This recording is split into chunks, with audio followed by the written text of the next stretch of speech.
Thank you for taking the time to watch this episode of Life Support.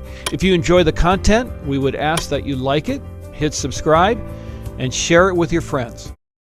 Hey, it's good to have you on Life Support. What we do on this program is we love to tell stories. We want you to find a deeper relationship with Jesus, and we're going to talk a lot about him today and the kind of redemption he can do in people's lives. And our very special guest is Diane Stores. She is the founder and executive director of Door of Hope, a ministry here in Minnesota and expanding around the country. Yes, and it's so we are. good to have you. Thanks for being here. Oh, thank you for having me. It's an honor. So Door of Hope, tell me a little bit about what your ministry is all about. Well, Door of Hope I started working on 14 years ago. In 1997, I had started a Christian shelter for women and kids fleeing domestic violence, and then God called me out, and I pastored for many years, but during that time, no matter where I went, locally or other countries, there's such a lack of resources for people who have experienced trauma.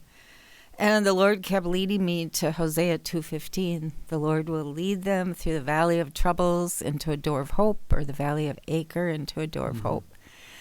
And we were praying as a pastoral staff, should the church start something like that? But it became very apparent he was calling me out to start another nonprofit. Mm-hmm. Well, I'm glad you did. You're right about the resources for trauma.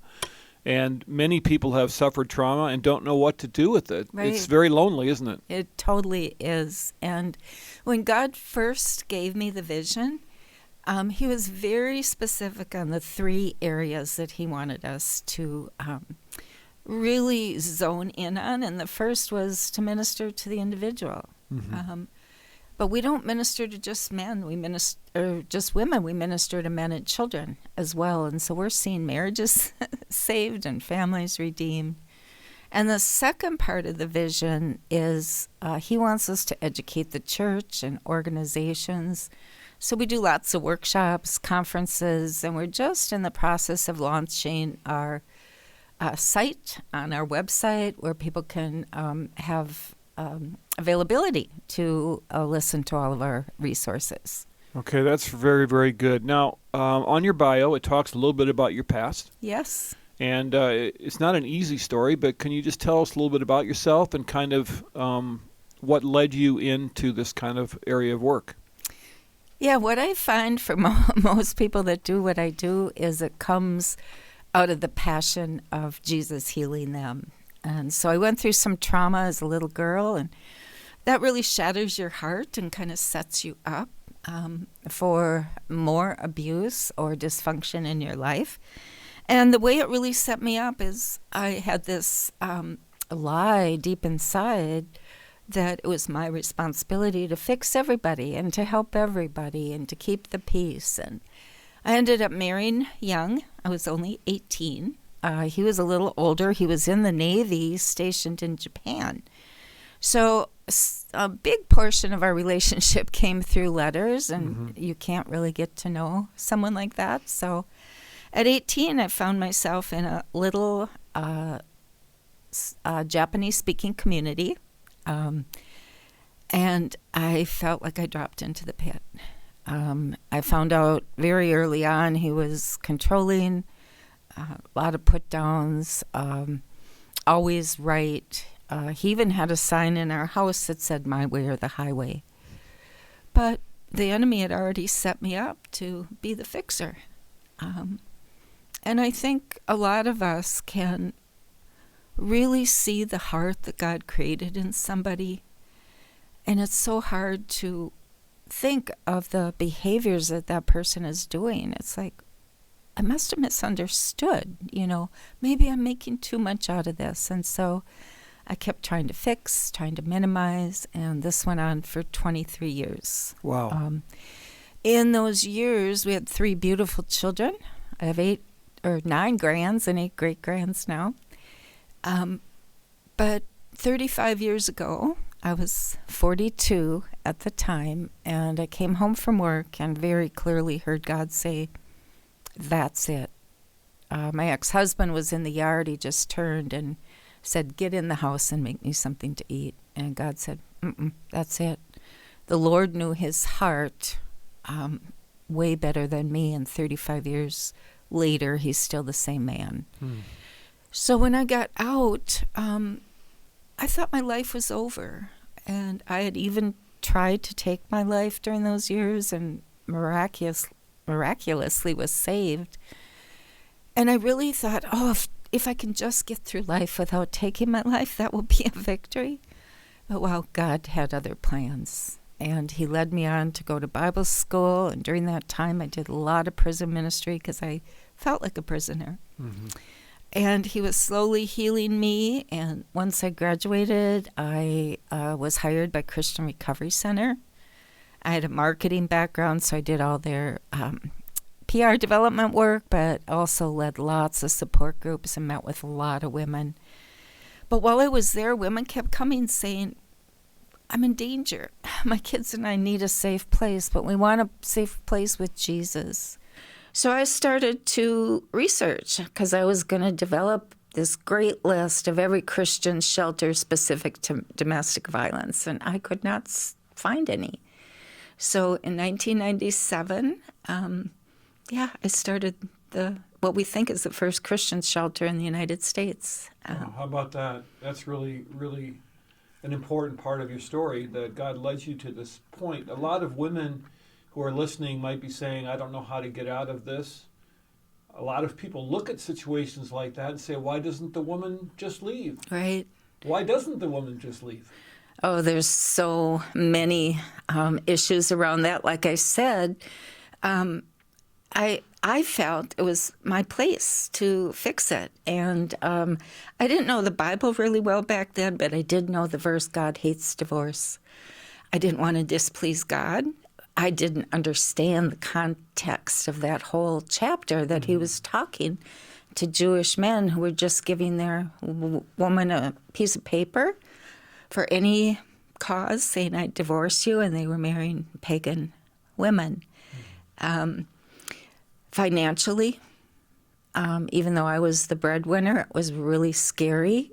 I stayed for my children, but learned later that was the worst thing I could have done for my kids, because they were second-tier recipients of everything that was going on. Yeah, that's true. I talk to women here in my church a lot about these things. They come and see me, and it seems like money is a big thing. Like, many of them have stories about how they were controlled, right, using money. Absolutely. And it becomes almost a hopeless situation because they feel like they can't leave. Right.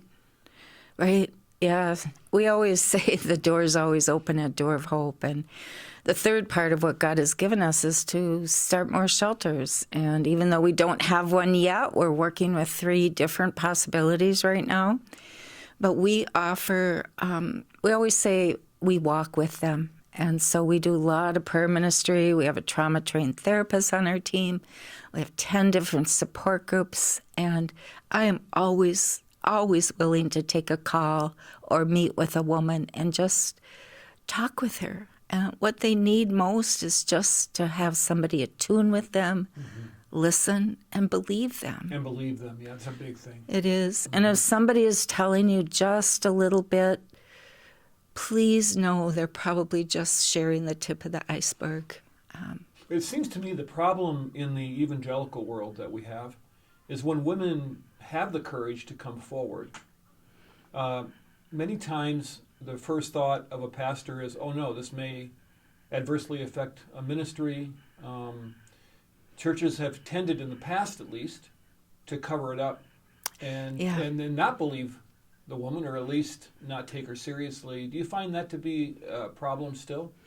I have heard so many stories like that, and I don't know of many seminaries or Bible schools, or even a lot of the people that I have talked to who have masters in psychology. There's not a lot of training on trauma. And for 35 years, I've talked to churches. I'm seeing it change, but I've talked to so many pastors that have literally said, well, there's nobody in my church that is being abused. And yet we know 1 in 3 women have been sexually abused as little girls. 1 in 5 men have been sexually abused as little boys. 1 in 3 women have been domestically abused, but 1 in 7 men have also been abused by partners. Yeah, that's a hard one because Yes. I'm guessing that guys don't want to at all come forward because there's that kind of stigma around he might feel weak Right. to come forward. It takes a lot of courage, and there's not a lot of places for men to go, but our men's support groups, we have waiting lists, not just here in the United States, but in South Asia. Wow. And what does that look like when a man is being abused in the home? Well, I've worked with men who have had wives hit them, punch them, throw things at them, So put it gets them down. physical too. Yeah. Absolutely. Yeah. Yeah. So 1 in 3 women. Have been sexually abused as little girls and Wow. have been recipients of domestic abuse. So when you look out at your congregation, and let's say half of them are women, that means that about a quarter or so of your congregation is sitting out there dealing with, at some level, abuse. Yeah, and I think it's way higher than that because that's the reported numbers. And what a lot of people don't understand is there's 2 types of trauma. And there's trauma B, or it's called big T trauma. And that's the trauma that you usually think of, the sexual abuse, the physical abuse, the abandonment. But there's the trauma A, or the little t trauma, and that's the absence of all the things we should have gotten. To be treasured, to have healthy parents who see us, who help us navigate challenging emotions, who know how to regulate themselves so they can help the little ones regulate. And I know from my experience, we have an epidemic of trauma A in the churches today and in the world. People who just did not get what they should have. I'm kind of a brain nerd. I've studied the brain for about 29 years. And the way God created our brain is we can heal from anything that's happened to us, and we can regain anything that we didn't get. When I learned all that, it made me fall more in love with Jesus. Yeah. And when people learn that as they come to Door of Hope, they begin to realize why they're reacting in the way they're reacting. We didn't wake up one day and decide to be angry or to be insecure. Something happened. And I really encourage everybody I meet with to change the question from what's wrong with me to what happened to me. And when they begin to look at it from that perspective, everything starts to change. Because we're all sinners, we know that. Right. And we do sin. Yes. And we will battle that until we're in heaven. But you can understand yourself better. Right. You can understand your circumstances and why you might be acting out in certain ways. And isn't the fundamental problem really, to start with, is that many don't see themselves as made in God's image? I believe the enemy has 2 main agendas on this earth. And the first one is to get us to believe, even just a little bit, that God isn't who he says he is. Goes way back to the garden. Oh, yeah. Yeah. You slipped all that, always a nugget of truth in there. Right. And then comes the lie, right? Right. And I believe the second agenda is to get us believing that we are not who God says we are. I have worked in this field for almost 35 years, and I am surprised how many Christians have never heard God's voice. And it's not because they're doing things wrong. There's just things getting in the way. Yeah. And the healing that comes when Jesus comes and brings truth into those places where the enemy has planted lies, it's just amazing to see the transformation. I feel like the most honored woman in the whole world to be a witness as God is ministering to his precious men and women. Well, he's chosen you to do that. And my guest is Diane Stores. She's with the Door of Hope Ministries. And, Diane, we were talking about women that are kind of stuck in abuse. Good chance that a woman might be listening right now that's saying to themselves, yeah, this all sounds great, but I'm trapped. Yeah. What would you suggest a first step might be for a woman like that? Well, please Or a man for that matter. Absolutely. Please reach out to us. Our website is doorofhopeministries.org. My email is diane@doorofhopeministries.org, and our number is 763-752. I am just blanking on the number. Anyway, That's okay. It's on our website, Yeah. The website is what again? doorofhopeministries.org. Okay, that's easy. Yeah. So let's get really practical, okay? A woman is in a home. Her husband's around. She's afraid maybe if he caught her reaching out that she might be in trouble. Any practical advice for how do you do that? Like, do you do it at work? Do you go online, walk out of the house and take a walk and do it on your phone? Or what's the best way for them to reach out without putting themselves in harm's way? Yes, don't do it when he's around. And we have women who won't even have our materials in their home because they're afraid of him seeing it and catching on that she's reaching out for help. So yes, from work, from a friend's house, from a safe person's house, from their church, if they have a trauma-informed pastor or a pastor who's willing to learn. Yeah, but I really, really caution women. We don't publish our address, but if you call us, we will give you the address and you can come and see one of us. You can call me personally, and we walk women through safety plans if they need to leave, on how to do it in the safest way possible, because if a woman is going to leave, that is the most dangerous time for her. We have an average of 25 women just in Minnesota each year that are killed by an intimate partner.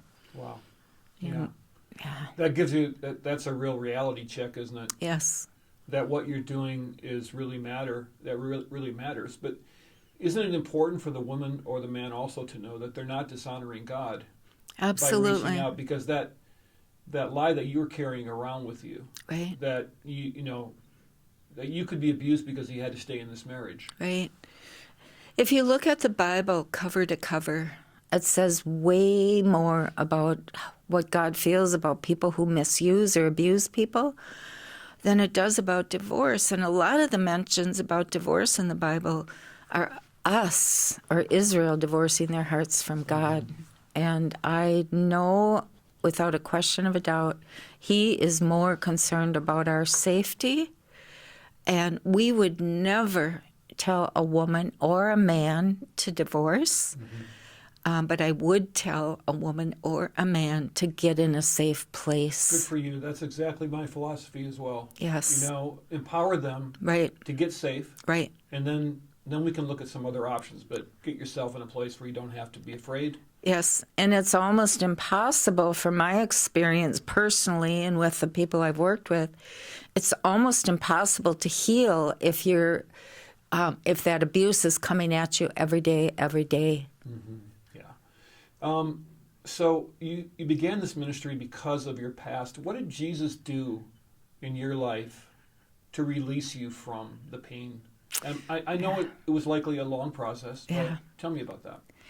Well, back then, 35 years ago, there wasn't a lot of talk about trauma. There weren't a lot of people really that knew what to do.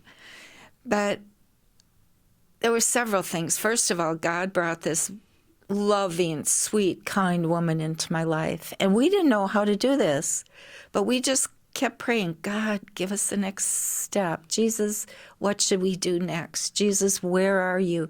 Jesus, where were you when I was going through this? And he showed up every time.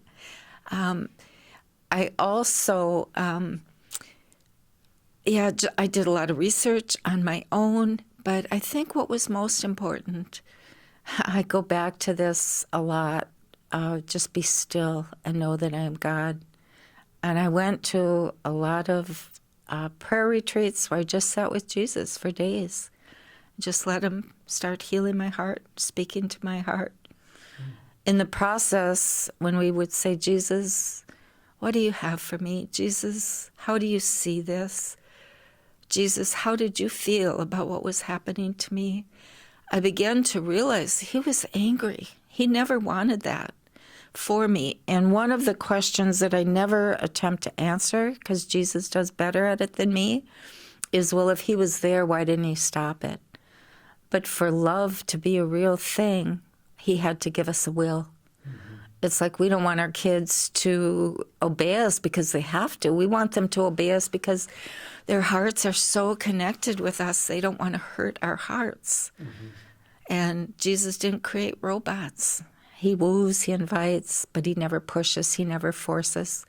The enemy always does. He's always there. Yeah, and when I look around at our world, especially here, and what's going on in Minneapolis now, as we record this, Yes, my thought is always, the only hope we have is Jesus. absolutely. It's not in politics, it's not in politicians, No. It's not in laws, it's not in law enforcement people, it is in Jesus. Yes, and I think one of the root issues there is so many people are carrying unprocessed trauma themselves. Yeah. And it comes out in fighting, it comes out in saying nasty things, it comes out in freezing and not knowing what to do. Yeah, the door is always open at Door of Hope. Yeah, I am so glad you're doing that. So again, give me your website address. It's doorofhopeministries.org. Okay.